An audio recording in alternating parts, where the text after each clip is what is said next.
अस्सलाम वालेकुम। मैं आपको खुशामदीद कहता हूँ प्रोग्राम इन उर्दू के एक और ट्यूटोरियल में। और इस ट्यूटोरियल सीरीज़ में हम सीख रहे हैं ASP.NET विजुअल बेसिक प्रोग्रामिंग के बारे में।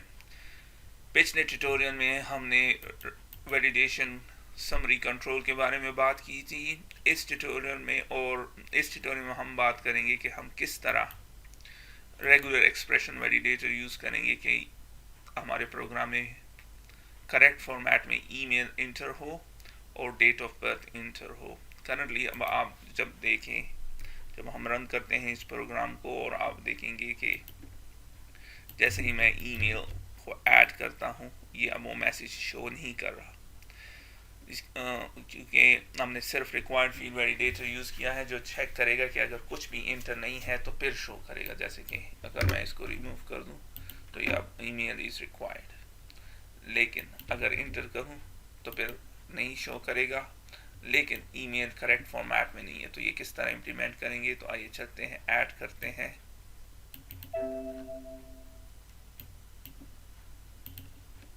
तो इसके लिए हम यूज़ करते हैं रेगुलर एक्सप्रेशन वैलिडेटर कंट्रोल, और ये आपको वैलिडेशन पैनल में नज़र आएगा। और ये जस्ट इसको ड्रैग कर दें।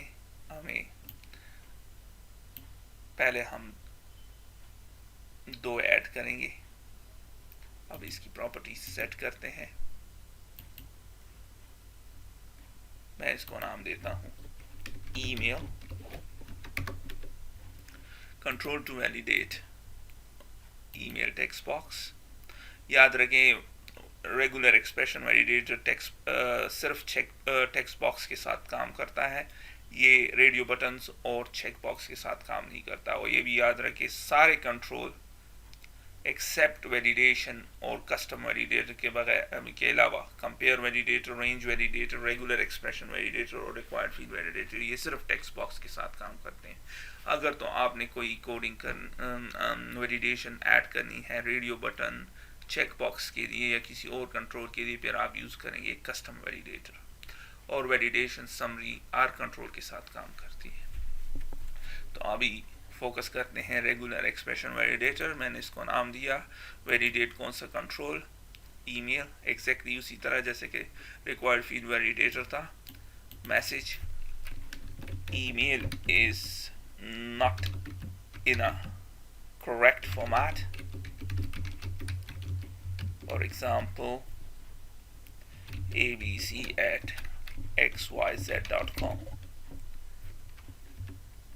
और फोर कलर को रेड करते हैं as usual,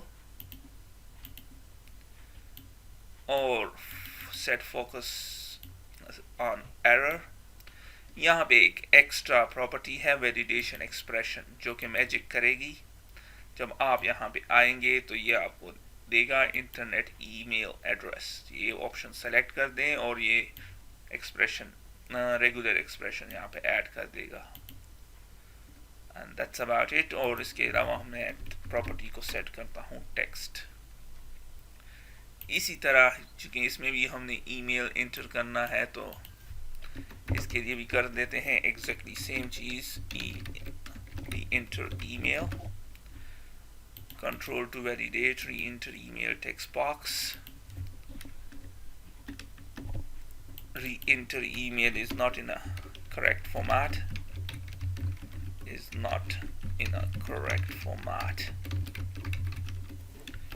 For example, abc@xyz.com, और फोर कलर को सेट कर दें as red, text property as star. इसके अलावा set focus on error true और वैलिडेशन एक्सप्रेशन। तो इसके लिए भी सेलेक्ट कर दें इंटरनेट ईमेल एड्रेस। और दैट्स अबाउट इट। अब रन करते हैं।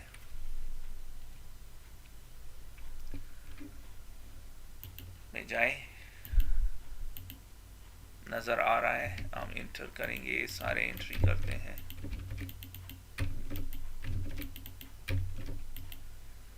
तो अब आपको नज़र आ रहा है कि email is not in the correct format. For example इस फॉर्मेट में होना चाहिए। जब मैं दूंगा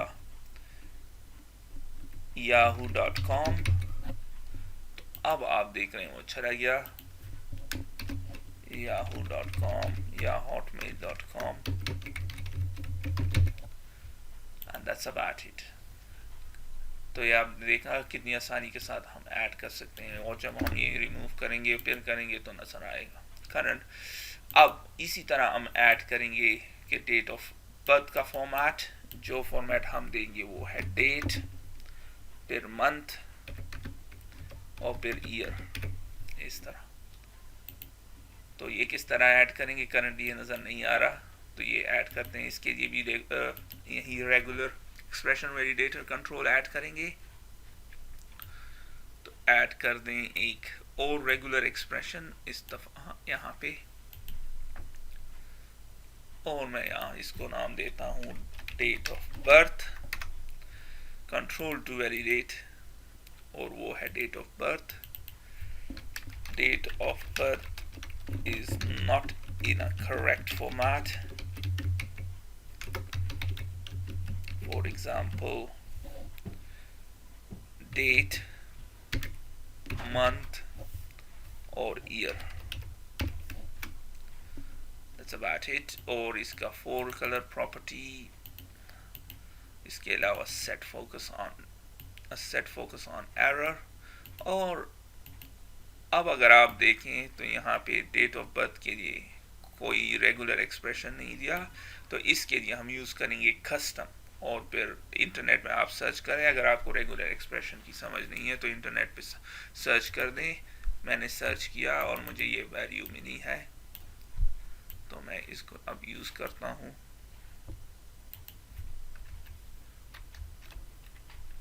कॉपी, और फिर मैं इसको कस्टम को सेलेक्ट कर दें और फिर इसको ऐड कर दें, तो अब ये ऐड हो जाएगा। टेक्स्ट प्रॉपर्टी को भी सेट करते हैं। That's about it. अब रन कर दें इसको।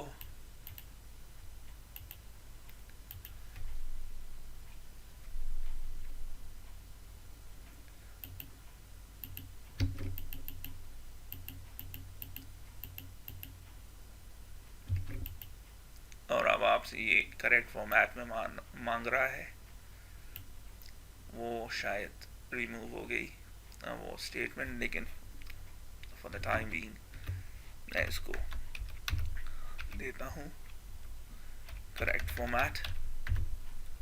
और अभी स्टिल कह रहा है कि गलत है क्योंकि ये डॉट लग गया यहाँ पे, और अब आप देख रहे हैं। लेकिन अगर हम थोड़ा सा इसको डिफरेंट कर दें तो गलत है, या मंथ को 22 कर दें क्योंकि 12 तक है, तो देखें। लेकिन जैसे ही हम करेक्ट फॉर्मेट देंगे वो चला जाएगा। अभी इस प्रोग्राम में एक प्रॉब्लम है जो कि मैं आपको बताना चाहता हूँ। एक और प्रॉपर्टी के बारे में मैं आपको समझाना चाहता हूँ। अगर हम करेक्ट फॉर्मेट में एंट्री नहीं करते तो अब ये आप देख रहे हैं ये स्टार जो है यहाँ पे डिस्टेंस है, तो ये किस तरह इस तरह हम ख़त्म करेंगे। बहुत से लोगों को इसको प्रॉब्लम होती है।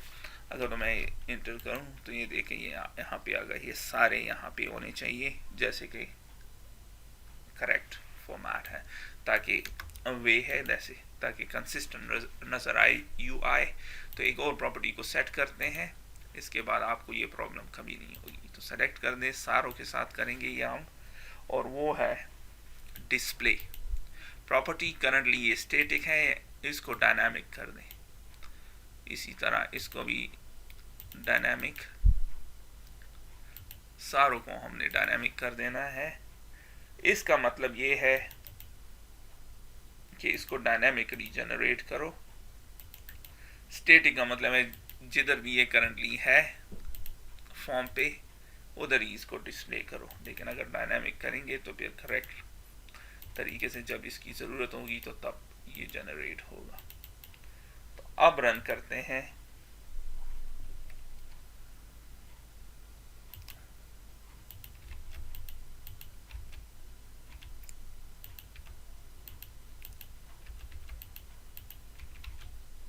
अब आप देख रहे हैं ऑल दो अगर मैं इसको यहाँ से रिमूव कर दूँ ये सारा करेक्ट आ रहा है।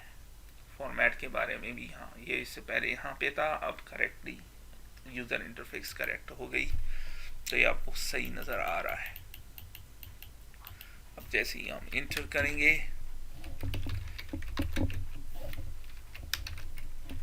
@yahoo.com और तो ये बिल्कुल करेक्ट फॉर्मेट में आपको सारा कुछ नज़र आ रहा है। तो उम्मीद है कि अब आप बहुत ज़्यादा कॉन्फिडेंट फील करेंगे कि किस तरह हम regular expression validator control use कर सकते हैं। इसके अलावा अब आपको समझ आ गई होगी कि डिस्प्ले प्रॉपर्टी को, वैलिडेशन कंट्रोल्स की डिस्प्ले प्रॉपर्टी को किस तरह हम यूज़ कर सकते हैं, और इसके अलावा हम कस्टम वैलिडेशन एक्सप्रेशन को किस तरह क्रिएट कर सकते हैं। तो इसके साथ ही मैं इस वीडियो को ख़त्म करता हूँ। फिर मिलते हैं नेक्स्ट वीडियो में, जिसमें हम बात करेंगे करंट इस प्रोग्राम में एक प्रॉब्लम है कि इस दो फील्ड का मकसद ये है कि ये और ये दोनों फील्ड एग्जैक्टली करेक्ट सेम हो, लेकिन करंटली अगर हम जो भी वैल्यू इंटर करें ये कोई वैल्यू नहीं शो कर रहा, जैसे कि दूसरे वेबसाइट में होता है कि ईमेल्स डिफरेंट है, नहीं शो कर रहा। तो हम ये फंक्शनैलिटी ऐड करेंगे नेक्स्ट ट्यूटोरियल में यूजिंग कंपेयर वैलिडेटर कंट्रोल के बारे में, जो कि आपको नज़र आएगा यहाँ पे। तो बात करते हैं नेक्स्ट ट्यूटोरियल में, तब तक के लिए खुदा हाफिज़।